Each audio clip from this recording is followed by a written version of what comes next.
හැම කොල්ලම එහෙම තමයි. අනිවාර්යයෙන්ම කොල්ලකෙනි ජාතියම නරකයි. රෑට FB එකට යන්න බෑ. කී දෙනෙක් මැසේජ් එකවල තියෙනද? What? වඩා හොඳයි කොල්ලෙක් හොයාගන්න උනේ මේ වගේ බල්ලෙක් ඇති කරගන්න එක. කොල්ල උඹට මා බඩුවක් වගේ පේනවද? කියන්නේ බල්ලෝ. කොල්ලන්ට බල්ලෝ කියන්නත් බෑ. ඊටත් පල්ලහැ. අර ගෑණියේ බොය බලු කතාව නතර කරගනි. එහෙම නැත්නම් මං එළියට ආවොත් බවුලේ ඉඳලා යටිපතුල් වලට යනකම් උදළු ගන්න අන්න ඒක දරගනි. අවංකව ඉන්න හොඳ කෙනෙක් හම්බුනොත් පොඩ්ඩක් සලකලා බලන්න පුළුවන්. මම ලස්සන කෙල්ලෙක් නේ. එතකොට මං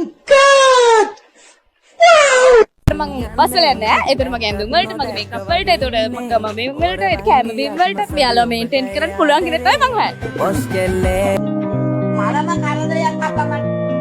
ඒ බස්සෙන් කොල්ල කී දෙනෙක් වගේ ආවද? ගාන නම් ඉතින් කියන්න අමාරුයි. මොකද මම ලස්සන කෙල්ලෙක් නේ.